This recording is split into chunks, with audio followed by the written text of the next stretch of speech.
বিসমিল্লাহির রহমানির রহিম। আসসালামু আলাইকুম। এইচএস ম্যাথ ক্লাসে তোমাদের সকলকে স্বাগত। আমরা ক্লাস 12-এর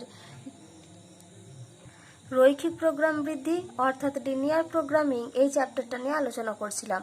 তো আমি আগের ভিডিওতে এই চ্যাপ্টারের যেটা এমনি সাধারণ ডিসকাস অর্থাৎ টপিকটাতে আমাদের কি কি আছে বা টপিকটা থেকে আমরা কি কি জানতে পারবো সেগুলো নিয়ে আলোচনা করেছিলাম।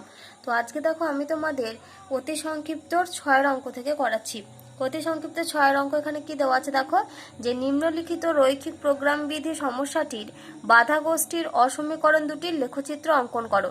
তাহলে এখানে আমাদেরকে কি করতে হবে না, যে এলপিপির অর্থাৎ রৈখিক প্রোগ্রাম বিধির যে সমস্যাটা দেওয়া রয়েছে সেই মানে বাধা গোষ্ঠীর যে অসমীকরণগুলো দেওয়া আছে আমাদেরকে সেই অসমীকরণটার লেখচিত্রগুলো অঙ্কন করতে হবে। কি রাশিমালা দেখো আমাদের এখানে দেওয়া আছে যে জেড সমান 2x1 প্লাস 2x2 কে চরম করো। তাহলে এখানে জেড মানে হচ্ছে আমরা কি বলেছিলাম, জেডটা হচ্ছে আমাদের অবজেক্টিভ ফাংশন। তাহলে এই জেড এর মানটাকে কি করতে হবে, এখানে চরম করো যখন বাধা গোষ্ঠী অর্থাৎ কনস্ট্যান্টগুলো কি কি হবে না 2x1 plus x2 2x1 plus x2 lesser equal to 2, 3x1 plus 4x2 greater equal to 12 আর x1, x2 greater equal to 0।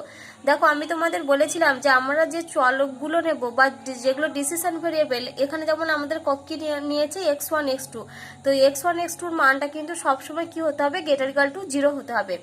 তো এই অঙ্কটাতে কি করতে হবে না, বাধা গোষ্ঠীগুলোর অসমীকরণ দুটোর লেখচিত্রটা অঙ্কন করতে হবে। দেখো এখানে উল্লেখ করেছে। এবার এটারই সেকেন্ড পার্ট হচ্ছে, দেখো এটারই সেকেন্ড পার্ট হচ্ছে আমাদের 7 দাগের অঙ্কটা। কি দেওয়া আছে এখানে, যে প্রমাণ করো 6 নম্বর প্রশ্নে প্রদত্ত রৈখিক প্রোগ্রাম বিধি সমস্যাটির কোনো কার্যকর সমাধান নেই। অর্থাৎ যে ফিজিবল সলিউশন বা আমরা যে একটা কার্যকরী যে অঞ্চল পেয়েছিলাম বা অঞ্চল বা এক্ষেত্রে কি যে কার্যকর সমাধান সেট সেটা যে নেই সেটা আমাদেরকে দেখাতে হবে এই 6 নম্বর প্রশ্ন থেকে। তো আমি তোমাদের 6 আর 7 এই দুটো অঙ্ক একসাথে একটা অঙ্কের মধ্যে করিয়ে দিচ্ছি। তাহলে দেখো অঙ্কটা শুরুতেই আগে আমাদের যেটা কোশ্চেন দেওয়া আছে সেটা আগে আমরা পুরোটাই লিখে নিয়েছি।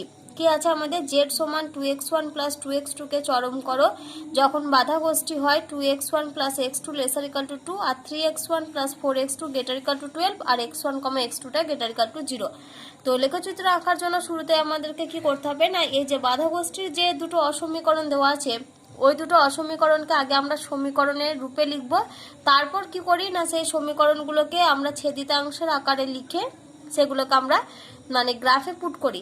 তাহলে আমরা কি করব, এটা যদি আমাদের 1 নম্বর আর এই যে দুটো যে অসমীকরণ দেওয়া আছে এই অসমীকরণ দুটোকে আগে আমরা সমীকরণের রূপে লিখব।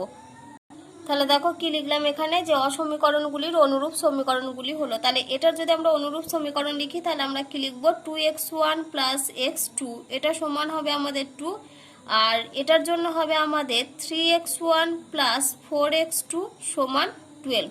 তো এটাকে আমরা কি করব, ছেদিতাংশের আকারে লিখব। তাহলে এখান থেকে লিখতে পারি আমরা 2x1 by 2 plus x2 by 2 এটা সমান 1।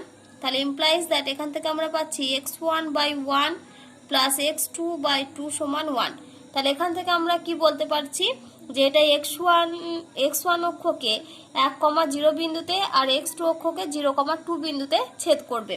এবার এটা যদি আমরা ভাঙি তাহলে আমরা কত পাবো দেখো, 3x1 by 12 plus 4x2 by 12 এটা সমান 1। তাহলে implies that x1 by 4 plus x2 by 3 এটা সমান 1। তাহলে এখান থেকে কি বলতে পারি যে x1 অক্ষকে 4,0 বিন্দুতে আর x2 অক্ষকে 0,3 বিন্দুতে ছেদ করবে। তাহলে দেখো আমি এখানে ভাষায় লিখে দিয়েছি যে যা x1 অক্ষকে 1,0 বিন্দু ও x2 অক্ষকে 0,2 বিন্দুতে ছেদ করে। আর এখানে লিখেছি যা x1 অক্ষকে 4,0 বিন্দু ও x2 অক্ষকে 0,3 বিন্দুতে ছেদ করে। এবারে দেখো আমরা লেখচিত্র আঁকবো। তো এখানে আমাদের যেহেতু x1 x2 দিয়ে রয়েছে সেজন্য আমরা এখানে x অক্ষ y অক্ষর পরিবর্তে অক্ষ দুটোকে কি নেব, x1 অক্ষ আর x2 অক্ষ। তাহলে এটা হচ্ছে আমাদের x1 অক্ষ আর এটা আমাদের হচ্ছে x2 অক্ষ। তাহলে আমরা এখানে নাম দিয়ে দিই। তাহলে এটা হচ্ছে x1, এটা মূলবিন্দু ও, এটা হবে আমাদের x1 ড্যাশ, আর এটা হচ্ছে y1 ও, আর এটা হচ্ছে সরি এটা y1 না, এটা হচ্ছে x2 ও, আর এটা হচ্ছে আমাদের x2 ড্যাশ। এবার আমরা শুরুতেই এটা আঁকবো। x1 অক্ষকে দেখো কত বলেছে, 1,0 বিন্দু। তাহলে মোটামুটি ধরো এরকম একটা জায়গাতে এই বিন্দুটা আমরা ধরছি কত, 1,0 বিন্দু। আর x2 অক্ষকে 0,2 বিন্দুতে, তাহলে এটা যদি 1 হয় মোটামুটি এরকম জায়গাতে আসবে আমাদের 0,2 বিন্দু। তাহলে এই বিন্দুটার স্থানাঙ্ক আমরা লিখছি এখানে 0,2। তাহলে এই দুটো বিন্দু সংযোজক করে আমাকে সরলরেখাটা টানতে হবে। তাহলে এই দুটো বিন্দুকে আমরা যোগ করে দিলাম। তাহলে এই যে সরলরেখাটা আমরা পেলাম, এই সরলরেখাটা হচ্ছে আমাদের এই যে 2x1 + x2 = 2, এই সরলরেখাটা। তাহলে এর পাশে আমরা কি লিখব, 2x1 + x2 = 2। এরপরে আসে আমাদের এই সরলরেখাটা, এটা x1 অক্ষকে কত দেখো 4,0 বিন্দুতে, তাহলে 1 2 3 4 এরকম একটা জায়গাতে আমাদের 4 0 বিন্দু হবে। পাশে কমাতে লিখে বিন্দুটা তোমরা লিখে নেবে 4,0। আর y অক্ষকে দেখো 0,3 বিন্দুতে, তাহলে এটা যদি 2 হয় মোটামুটি এরকম জায়গাতে আমাদের ধরো 0,3 বিন্দু থাকবে। তাহলে এই বিন্দুটার স্থানাঙ্ক হচ্ছে 0,3। তাহলে এখন কি করব, এই দুটো বিন্দুকে যোগ করে সরলরেখা টানবো। তাহলে এই 0,3 আর 4,0 এই দুটো বিন্দুকে আমরা যোগ করে দিচ্ছি। তাহলে দেখো আমাদের যোগ করা হয়ে গেছে। তাহলে এই যে সরলরেখাটা আমরা পেলাম এটা হচ্ছে আমাদের 3x1 + 4x2 = 12 সরলরেখা। তাহলে এটা হচ্ছে আমাদের 3x1 + 4x2 = 12 এই সরলরেখাটা। এবার আমাদের দেখো এখানে কি বলেছে যে 2x1 + x2 ≤ 2। তো অসমীকরণের সমাধান অঞ্চল বের করার জন্য আমাদেরকে কি করতে হয়, 0 0 বিন্দু দিয়ে চেক করতে হয়। তো প্রথম অসমীকরণ রয়েছে আমাদের দেখো 2x1 + x2 ≤ 2। তো আমরা কি করব, 0 0 বিন্দুতে চেক করি। তাহলে 0 0 বিন্দু, তাহলে দেখো আমরা যদি 0 0 বিন্দুতে চেক করি তাহলে আমরা কত পাবো, 2 × 0 + 0 ≤ 2। তার মানে এটা আমরা পাচ্ছি 0 ≤ 2। তো 0 তো সবসময় 2 এর থেকে ছোট, তার মানে ঘটনাটা হচ্ছে আমাদের সত্য ঘটনা। তো আমরা কি জানি যে সত্য ঘটনার ক্ষেত্রে আমরা যেহেতু মূল বিন্দুতে চেক করেছি সেজন্য আমাদের তীর চিহ্নটা আমাদের মূল বিন্দুর দিকে হবে। তার মানে এটা হচ্ছে আমাদের 2x1 + x2 = 2 সরলরেখাটা। এবার তীর চিহ্ন মূল বিন্দুর দিকে হবে, মানে তীর চিহ্নটা হবে আমাদের এই দিক বরাবর, যেহেতু মূল বিন্দুর দিকে। এবার দেখো এখানে আমাদের বলে দেওয়া আছে যে x1, x2টা এটা হচ্ছে > 0। আর আমরা কি জানি যে x1 আর x2 এই দুটো যদি পজিটিভ হয় তার মানে সেটা আমাদেরকে ফার্স্ট কোয়াড্র্যান্টকে নির্দেশ করবে। তার মানে কি আমরা যখন তীর চিহ্নটা দিব তখন আমাদের যে অঞ্চলটা আমরা নেব সেগুলো কি আমাদের যে দিকটা নেগেটিভ পোরশন পড়বে সেগুলো কিন্তু আমরা নিতে পারবো না। তাহলে আমাদের তীর চিহ্ন অঞ্চল হবে শুধুমাত্র এই যে এইটুকু, এই পোরশনটা, যেহেতু আমাদের এটা ফার্স্ট কোয়াড্র্যান্টের মধ্যে সবসময় অবস্থান করবে, কারণ এখানে আমাদের কিন্তু কোনো নেগেটিভ জাতীয় মান আসবে না। এবার আমরা আসি দ্বিতীয়টার ক্ষেত্রে। দ্বিতীয় ক্ষেত্রে আমাদের কি বলা আছে দেখো, 3x1 + 4x2 > 12। তাহলে এখানে দেখো 3x1 + 4x2 > 12। তার মানে এখানে যদি আমরা 0 0তে চেক করি তাহলে আমরা কত পাবো দেখো, 3 × 0 + 4 × 0 > 12। তার মানে এখান থেকে আমরা পাচ্ছি দেখো 0 > 12। কিন্তু 0 তো কোনো সময় 12 সমান অথবা বড় হতে পারে না, তার মানে এই ঘটনাটা হচ্ছে আমাদের সত্য নয়। তাহলে সত্য নয় যেহেতু ঘটনাটা, তাহলে আমরা কোন পয়েন্টে চেক করছি, 0 0 পয়েন্টে। তো 0 0 পয়েন্টে যেহেতু ঘটনাটা মিথ্যা হয়েছে সেজন্য আমাদের কি হবে, তীর চিহ্নটা মূল বিন্দুর বাইরের দিকে হবে। তার মানে এইটা হচ্ছে আমাদের 3x1 + 4x2 = 12 সরলরেখাটা তীর চিহ্ন হবে বাইরের দিকে, অর্থাৎ এদিক বরাবর আমাদের তীর চিহ্ন হবে। এবার অঞ্চল হচ্ছে আমাদের দেখো যেহেতু ফার্স্ট কোয়াড্র্যান্টে নিতে হবে সেজন্য এইটা হচ্ছে আমাদের অঞ্চল।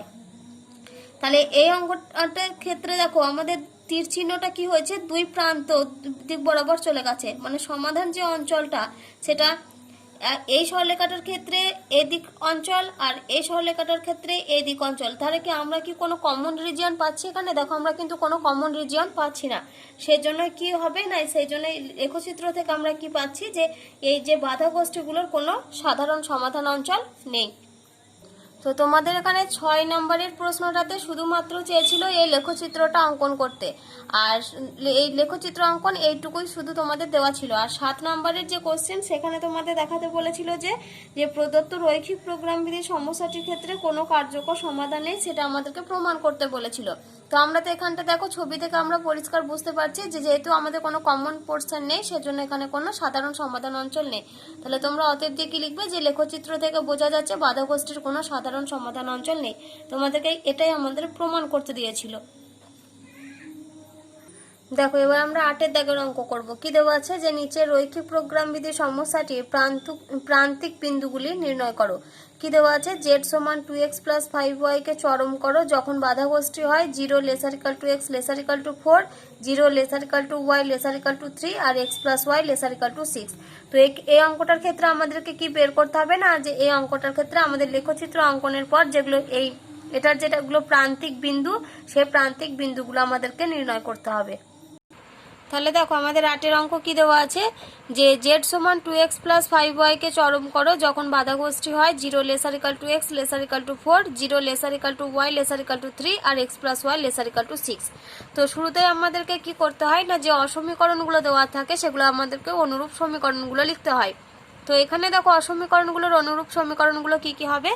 এখানে দেখো আমাদের কি রকম মানগুলো রয়েছে বলো তো। x এর মানটা হচ্ছে 0 সমান অথবা বড় আর 4 এর সমান অথবা ছোট। একই রকম ভাবে y এর মানটা হচ্ছে 0 সমান অথবা বড় কিন্তু 3 এর সমান অথবা ছোট। তাহলে এখান থেকে আমরা কি কি লিখতে পারি, একবার আমরা লিখতে পারবো x সমান 0 আর একবার লিখতে পারবো আমরা x সমান 4। একই রকম ভাবে পরেরটাতে আমরা কি লিখতে পারি দেখো y সমান 0 আর y সমান 3। আর তারপরটা দেখো আমাদের রয়েছে x plus y lesser equal to 6। তো সেখান থেকে আমরা কি লিখতে পারি x প্লাস y সমান 6। তাহলে এটাকে আমরা কি করব ছেদিতাংশের আকারে লিখব। তাহলে এখান থেকে লিখতে পারি x by 6 plus y by 6 এটা সমান 1। এবার আমরা কি করব না, এই যে সমীকরণগুলো আমরা পেলাম এবার এগুলোর আমরা লেখচিত্র অঙ্কন করব। তাহলে শুরুতে আগে আমরা আমাদের x অ্যাক্সিস y অ্যাক্সিস টেনে নিই। তাহলে এটা হচ্ছে আমাদের x অক্ষ আর এটা হচ্ছে আমাদের y অক্ষ। তাহলে আমরা নাম দিয়ে দিই, এটা হচ্ছে আমাদের x ও x ড্যাশ আর এটা হচ্ছে y ও y ড্যাশ। এবারে দেখো তাহলে এটা দেখো x অক্ষ y অক্ষ আমাদের আঁকা হয়ে গেছে। এবার দেখো x সমান 0, আমরা কি জানি x সমান 0 মানে সেটা কাকে বোঝায়, x সমান 0 মানে এটা y অক্ষকে বোঝায়। আর x সমান 4 কি হবে না, x সমান 4 হচ্ছে আমাদের y অক্ষের সমান্তরাল একটা সরলরেখা হবে। তাহলে মোটামুটি দেখো যদি 4টা নিই তাহলে 1 2 3 4 এরকম একটা জায়গাতে আমাদের x ইকাল টু 4 হবে। তাহলে এটা আমরা y অক্ষের সমান্তরালে একটা সরলরেখাটা নিই। তাহলে এই যে সরলরেখাটা আমরা পেলাম এই সরলরেখাটা হচ্ছে আমাদের x সমান 4 সরলরেখা। তাহলে আমরা পাশে লিখে দিই x সমান 4। আর তোমরা যদি পারো তো বিন্দুটারও একটা নাম দিয়ে দেবে। বিন্দুটার আগে আমি বিন্দুটা লিখে নিই 4,0। তো তোমরা কি করবে শেষেও তোমরা নামগুলো দিতে পারো। তারপরে দেখো y সমান 0, y সমান 0 মানে সেটা x অক্ষকে রিপ্রেজেন্ট করে আর y সমান 3 মানে সেটা কি হবে x অক্ষের সমান্তরাল একটা সরলরেখা হবে। তাহলে 1 2 3 তাহলে বিন্দুটার স্থানাঙ্ক হচ্ছে আমাদের 0,3। তাহলে এই সরলরেখাটা আমরা টেনে নিই, এটা হচ্ছে আমাদের y সমান 3 সরলরেখা। তাহলে এর পাশে আমরা কি লিখব, এখানে লিখি y সমান 3। আর বিন্দুটার স্থানাঙ্ক কত হবে, বিন্দুটার স্থানাঙ্ক হবে আমাদের 0,3। তারপরটা দেখো x by 6 plus y by 6 সমান 1। তার মানে এটা x অক্ষকে 6 0 বিন্দুতে আর y অক্ষকে 0,6 বিন্দুতে ছেদ করবে। তাহলে এখানটাতে যদি 4 হয় তাহলে 5 আর এরকম জায়গাতে আমাদের 6 হবে। তাহলে বিন্দুর স্থানাঙ্ক হচ্ছে আমাদের 6,0। আর একটা কত 0,6। তাহলে এটা যদি 3 হয় 4 5 6 এরকম একটা জায়গাতে আমাদের আসবে 0,6 বিন্দু। তাহলে এখন কি করব 0,6 বিন্দু আর 6,0 যে এই বিন্দুটা রয়েছে এই দুটো বিন্দুকে যোগ করে আমরা সরলরেখা টানবো। তাহলে আমরা কি করি দুটো বিন্দুকে যোগ করে দিই। তাহলে দেখো দেখো আমরা দুটো বিন্দুকে যোগ করেছি। তাহলে এই যে সরলরেখাটা আমরা এখন পেলাম এই সরলরেখাটা হচ্ছে আমাদের x প্লাস y সমান 6 সরলরেখা। তো দেখো এবার আমরা কি করব তীর চিহ্ন দেব। তো শুরুতে দেখো আমাদের এখানে কি রকম রয়েছে যে 0 সমান অথবা বড় আর 4 এর সমান অথবা ছোট। তো 4 এর সমান অথবা ছোট মানে x ইকুয়াল টু 4 হচ্ছে এই সরলরেখাটা সমান অথবা ছোট মানে এটা যদি আমাদের 4 বিন্দু হয় তো 4 এর ছোট মানে কোন পোরশনটাকে বোঝাবে, নিশ্চয়ই এই যে 3 2 1 এই বিন্দুগুলোকে বোঝাবে। এবার সেই সঙ্গে আমাদের যেহেতু ইকুয়াল আছে তার মানে এই সরলরেখাটাকে কি করবে সরলরেখাটাকে টাচ করে তীর চিহ্নটা আমাদের এদিক বরাবর দেখাতে হবে। তাহলে আমরা তীর চিহ্ন দেখে দিই, এই দিকটা হচ্ছে আমাদের তীর চিহ্ন। তাহলে আমাদের তীর চিহ্ন দেখানো হয়ে গেছে। এবার এক্স এক্স এর মানটা আবার কি জিরোর সমান অথবা জিরোর থেকে বড়, তা মানে এক্স ইকাল টু জিরো মানে সেটা ওয়াই অক্ষকে বোঝায়, আর গ্রেটার ইকাল টু জিরো মানে সেটা কোন দিককে বোঝাবে, এই দিককে বোঝাবে। এ দেখো আমি এটা দিয়ে দিয়েছি। তারপরটা দেখো zero lesser equal to y lesser equal to 3। এবার এখান থেকে বুঝতে পারছি যে ওয়াই এর মানটা জিরোর সমান অথবা বড়। এবার ওয়াই সমান জিরো মানে সেটা এক্স অক্ষকে রিপ্রেজেন্ট করে। এবার এক্স অক্ষকে রিপ্রেজেন্ট করে, তার মানে এর তীর চিহ্নটা দেখো আবার কি হবে, সমান অথবা বড়, জিরো সমান অথবা বড় মানে পজিটিভ দিক। তাহলে এর পজিটিভ দিক কোন দিকটা হবে, ওয়াই এর পজিটিভ দিক উপরের দিকটা হয়, তার মানে এক্স অক্ষকে টাচ করে আমাদেরকে উপরের দিকে তীর চিহ্নটা দেখাতে হবে। তারপরে দেখো কত রয়েছে, ওয়াই লেসার ইকাল টু 3। তো ওয়াই সমান 3 হচ্ছে এই সরলরেখাটা, তো 3-এর সমান অথবা ছোট। তাহলে এটা যদি 3 বিন্দু হয় তার মানে সমান অথবা ছোট, মানে 3-এর ছোট মান কি কি নিতে পারি আমরা, 2, 1। তার মানে তার অভিমুখটা কোন দিক হচ্ছে, নিশ্চয়ই এই বরাবর হচ্ছে। তার মানে এটা হচ্ছে ওয়াই সমান 3 সরলরেখাটা, তাহলে তীর চিহ্নটা হচ্ছে আমাদের এই দিক বরাবর। তাহলে আমরা এই দিক বরাবর তীর চিহ্ন দেখিয়ে দিলাম। তারপরে দেখো x plus y lesser equal to 6। তো এগুলোর ক্ষেত্রে আমরা কি করি, 0, 0 পয়েন্টে চেক করি। তাহলে 0, 0 বিন্দুতে আমরা কত পাবো, দেখো 0 + 0 লেসার ইকাল টু 6। তার মানে আমরা কি পাচ্ছি এখান থেকে, 0 লেসার ইকাল টু 6। তো 0 লেসার ইকাল টু 6 মানে কি, এই ঘটনাটা সত্য ঘটনা, কারণ 0 সবসময় কি হয়, 6-এর থেকে ছোট হয়। তাহলে এক্স প্লাস ওয়াই সমান 6 সরলরেখাটা হচ্ছে এটা। এবার তীর চিহ্ন কোন দিকে হবে, আমাদের 0, 0 বিন্দুর দিকে। তাহলে এটা হচ্ছে আমাদের এই দিক বরাবর তীর চিহ্ন হবে। তো আমাদেরকে কি দেখতে হবে যে আমাদের কমন পোরশন কোন অঞ্চলটাতে পড়ছে। তাহলে দেখো ওয়াই সমান 3 সরলরেখাটার এটা তীর চিহ্ন ছিল এই দিক বরাবর, এই যে আমি তীর চিহ্ন দিলাম সেট করে। আর এক্স প্লাস ওয়াই সমান 6 সরলরেখাটার তীর চিহ্ন হচ্ছে এদিক বরাবর, তাহলে এই সরলরেখাটার তীর চিহ্ন হচ্ছে এই দিক বরাবর, দেখো দিয়েছি। এক্স সমান 4 সরলরেখাটার তীর চিহ্ন এই দিক বরাবর, তার মানে এটা হচ্ছে এই দিক বরাবর। আর এক্সটা গ্রেটার ইকাল টু 0 সেটা হচ্ছে এই পোরশনটা, এই যে। আর ওয়াই গ্রেটার ইকাল টু 0 মানে সেটা হচ্ছে এই পোরশনটা। তাহলে আমাদের কমন রিজিয়ন পাচ্ছি আমরা এই যে অঞ্চলটা, এই যে বদ্ধ একটা অঞ্চল, এই অঞ্চলটা হচ্ছে আমাদের কমন পোরশন। তাহলে দেখো এখানে এর যে বিন্দুগুলো, এই যে বদ্ধ অঞ্চলটা যে বিন্দুগুলো নিয়ে গঠিত হয়েছে, সেই বিন্দুগুলি হচ্ছে আমাদের এই অঙ্কটার ক্ষেত্রে প্রান্তিক বিন্দু। তাহলে এখানে এই একটা পয়েন্ট আমরা পাচ্ছি, আবার এই একটা পয়েন্ট পাচ্ছি, এই একটা পয়েন্ট পাচ্ছি। তো দেখো এটা হচ্ছে ও 0, 0 বিন্দু, এটা হচ্ছে 4, 0 বিন্দু, এটা হচ্ছে 0,3 বিন্দু। তার মানে এখন আমরা পয়েন্ট জানি না, সেটা হচ্ছে এই দুটো বিন্দু। তো এই দুটো বিন্দুকে দেখো আমরা একটু নাম দিই।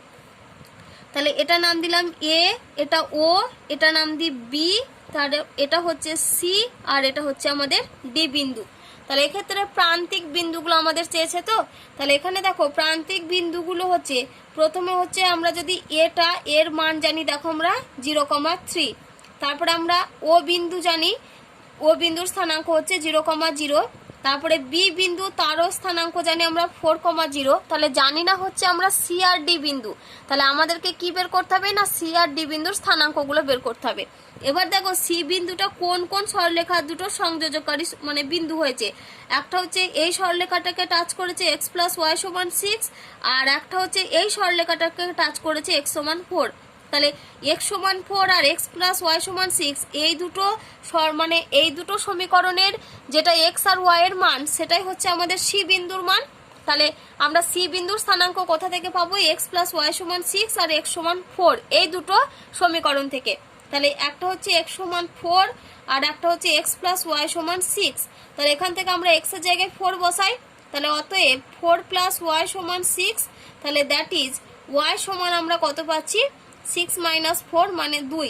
তাহলে এই সি বিন্দুর স্থানাঙ্কটা আমরা কত পেলাম, এক্স এর মান পেয়েছি 4, ওয়াই এর মান পেয়েছি 2। তাহলে অতএব সি বিন্দুর স্থানাঙ্ক হচ্ছে, আগে এক্স এর মান লিখতে হবে, এক্স এর মান হচ্ছে 4, তারপরে ওয়াই এর মান হচ্ছে 2। তাহলে সি বিন্দুর স্থানাঙ্কটা আমরা কত পেলাম, 4,2। তারপরে আসবো আমরা ডি বিন্দু। এবার আমাদেরকে দেখতে হবে যে ডি বিন্দুটা আমাদেরকে কোন কোন সরলরেখার ফলে উৎপন্ন হয়েছে। একটা হচ্ছে দেখো ওয়াই সমান 3 সরলরেখাটার জন্য, আর একটা হচ্ছে এক্স প্লাস ওয়াই সমান 6, এই দুটো সরলরেখার ছেদিতাংশটা হচ্ছে আমাদের ডি বিন্দু। তাহলে আমরা এই ডি বিন্দুর স্থানাঙ্ক কিভাবে পাবো না, ওয়াই সমান 3 আর এক্স প্লাস ওয়াই সমান 6, এই দুটো সমীকরণের সমাধান করলে আমরা ডি বিন্দুর স্থানাঙ্ক পাবো। তাহলে ডি বিন্দুর জন্য আমরা কি পাচ্ছি, ওয়াই সমান হচ্ছে 3 সরলরেখা আর এক্স প্লাস ওয়াই সমান 6। তাহলে এখানে আমরা কি করব, ওয়াই এর জায়গায় 3 বসিয়ে দিই। তাহলে ইমপ্লাইজ দ্যাট এক্স প্লাস 3 সমান 6। তাহলে অতএব এক্স সমান হচ্ছে 6 মাইনাস 3 সমান 3। তাহলে এখানে এক্স এর মান পেয়েছি 3, ওয়াই এর মান পেয়েছি 3। তাহলে ডি বিন্দু ছবিতে এই যে ডি বিন্দু তার স্থানাঙ্ক আমরা কত পেলাম, 3,3। তাহলে অতএব দিয়ে এখানে কি লিখবো, অতএব ডি বিন্দুর স্থানাঙ্ক 3,3। ডি বিন্দুর স্থানাঙ্ক হচ্ছে 3,3। তাহলে আমাদের এখানে কি চেয়েছিল বলতো, আমাদের এখানে প্রান্তিক বিন্দুগুলো চেয়েছিল। তো প্রান্তিক বিন্দু আমাদের এখানে কোন কোন পয়েন্টগুলো আমরা পেলাম, এখানে প্রান্তিক বিন্দু হচ্ছে এ ও বি সি ডি। আর আমাদের যেটা কার্যকর সমাধান অঞ্চল সেটা হচ্ছে আমাদের এই অঞ্চলটা, এই অঞ্চলটা হচ্ছে আমাদের কার্যকর সমাধান অঞ্চল। তাহলে আমাদের এক্ষেত্রে কার্যকর সমাধান অঞ্চল এখানে আমরা কি পেলাম না, এই যে ও বি সি ডি এ, এই যে অঞ্চলটা এটা হচ্ছে আমাদের কার্যকর সমাধান অঞ্চল। তাহলে তোমরা এখানে ওটা উত্তর লিখে দেবে। তাহলে অতএব দিয়ে এখানে আমরা কি লিখছি, অতএব কার্যকর সমাধান অঞ্চলটি হলো, কার্যকর সমাধান অঞ্চলটি হলো ও বি সি ডি এ, এটা হচ্ছে আমাদের কার্যকর সমাধান অঞ্চল। এবার আমাদের চেয়েছিল প্রান্তিক বিন্দুগুলোর স্থানাঙ্ক। তাহলে অতএব দিয়ে এখানে কি লিখি, অতএব প্রান্তিক বিন্দুগুলি হলো, প্রান্তিক বিন্দুগুলি হলো, তাহলে প্রান্তিক বিন্দুগুলো এখানে আমরা কি পাবো, এই যে কি বিন্দু পেয়েছি এই সমাধান অঞ্চলটা থেকে। ফার্স্ট আমরা ও বিন্দু, তাহলে ও বিন্দুর স্থানাঙ্ক হচ্ছে 0,0, কমা দিয়ে বি বিন্দু তার স্থানাঙ্ক আমরা পেয়েছি 4,0। তারপরে সি বিন্দু, কমা দিয়ে লিখি সি বিন্দু তার স্থানাঙ্ক হচ্ছে আমাদের, সি বিন্দুর স্থানাঙ্ক ক্যালকুলেশন করে পেয়েছি আমরা 4,2। তারপরে কমা দিয়ে ই বিন্দুর স্থানাঙ্ক, ই এর স্থানাঙ্ক আমরা কত পেয়েছি, ই বিন্দুর স্থানাঙ্ক পেয়েছি আমরা 3,3, কমা দিয়ে বি বিন্দুর স্থানাঙ্ক আমরা পেয়েছি 0,3। তাহলে এই যে পয়েন্টগুলো, মানে যে পয়েন্টগুলো কি করছে, যে পয়েন্টগুলোর জন্য আমরা এই সমাধান অঞ্চলটা পাচ্ছি সেটাই হচ্ছে আমাদের প্রান্তিক বিন্দু। আর এক্ষেত্রে প্রান্তিক বিন্দুগুলো আমরা কি পেলাম, ও বি সি ডি আর এ।